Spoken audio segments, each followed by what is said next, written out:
Hello everybody and welcome back. Today we're talking about a game that I adore. I adore it for everything that it is, no matter how simple it is, and it is called Drift of the Hill. I'm totally convinced that this game is just a meme, but I like it, I enjoy it, I really do. So, let's talk about it. Let's talk a little bit about Doth. First of all, let's address the elephant in the room that this game is a very blatant, obvious meme and play on Initial D. Which, by the way, Initial D is the greatest thing ever. So, Drift of the Hill is really a drifting game. Yeah, I'm gonna be honest. It's actually kind of solid. You know, you look at it, you're looking at the Steam store, and you're like, alright, it costs $2. You know, it's got mixed recent reviews, but overall, it's got, 73% positive reviews of all 460 reviews on it. Not that many. But it's this is obviously just a meme. I expect, to do some easy slides with Eurobeat playing. Well, quite frankly, the game seems to actually have some degree of physics involved. And it actually seems to have some understanding of weight transfer and the way drifting actually works. So, because you'll see with my own gameplay footage, if you haven't discerned it yet, it's difficult. It's a very difficult game to get good, smooth slides, but it is possible. It is possible. Towards the end of my little recording that I did, I started to kind of get the hang of it a little bit. I started to have a few slides that were pretty decent. You might see a decent drift here and there, and that's kind of nice. Also, big shout out to the fact that one of the maps lets you pick a World War II tank. I don't know why, but that's fucking hilarious and awesome. Very cool.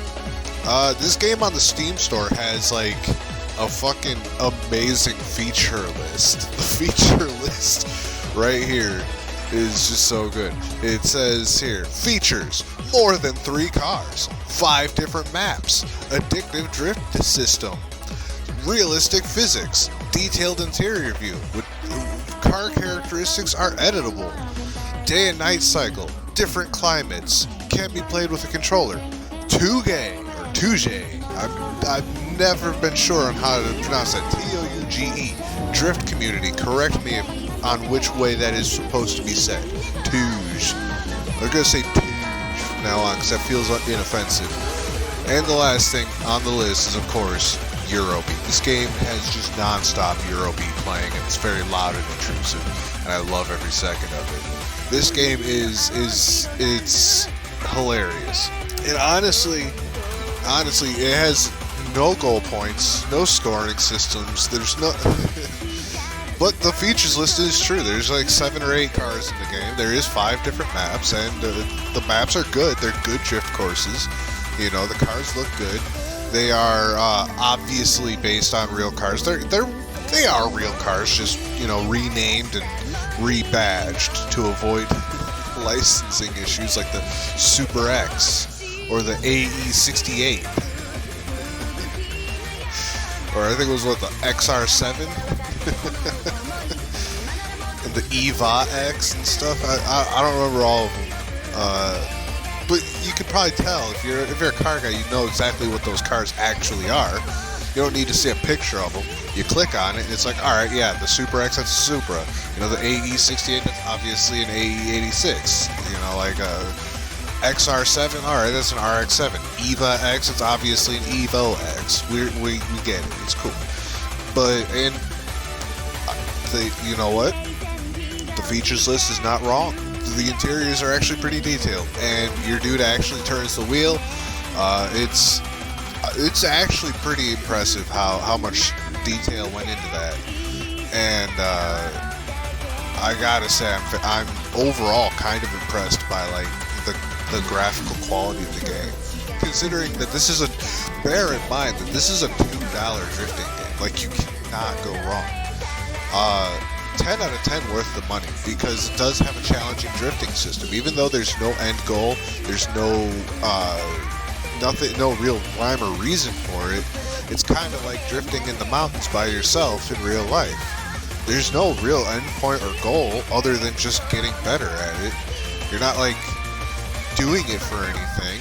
You're just trying to get better at it, and that's kind of where this game is. This game gives you that kind of vibe. And for the first few clips, I was using the keyboard. The keyboard is obviously, with all driving games, the keyboard's a challenge. It's a real challenge. But I switched over to my Xbox controller for the last few, and starting with the Evo, and it's a difference, definitely. So the controller support is solid. It's fair. It more than exists, so that's good. The transmission is automatic or manual. I don't know a button to shift, but you have the choice between automatic and manual. So, like, really, I have nothing to complain about here. You know, it's not gonna be a game that you should expect top-notch, you know, graphics and driving and everything like that. You know, it's not going to have some amazing storyline, and it's not going to have like this, you know, just this feeling of being a very high budget game. It's a very low budget game, but what it is it is a very well thought out and surprisingly competent drifting game, especially at the price point that it's at. Because again, in case I didn't say it enough times, this is fucking $2 on Steam. At the time of recording, it's 30% off. It's $1.39 at the time of recording. Like, what the hell, man? For $1.39, you can have a game that will genuinely challenge you. It'll genuinely challenge you to get better at it, you know? The only thing is, are you gonna try and get better at it? That's really all there is to it. It's a simulation. Its goal point is to be a drifting simulator, and it's not early access or anything. But I do believe that the developers, Rewind app, I believe that this is an early effort, if not their very first effort. So for all we know, this might be the start of a whole chain of surprisingly competent and inexpensive games coming out of these guys. Memes in the form of video games. Like, I'm all about it. I am all about it. So, yeah. So that's kind of nice. I enjoy the game. I do recommend the game. If you have a computer, it should run it. Honestly, the system specs are pretty low. Like, let's look at the recommended here. We got an AMD 6-core CPU or an Intel quad-core CPU, 4 gigs of RAM, AMD Radeon 290X or a GTX 970 from NVIDIA, 3 gigs of storage space. That's it. Most modern computers have that or better. And like, as far as the minimum goes, the GeForce GT 460 will work, and so will 2 gigs of RAM. 2 gigs of RAM with an Intel Core 2 Duo, 2.4 gigahertz, and a GT 460. That was built like 20 years ago or some shit. That's a weak computer. That's a pretty weak computer, honestly. But yeah, overall, for $2 you can't go wrong with it, honestly. And you know, you've got gameplay here to look at and help you make your own informed decision on it.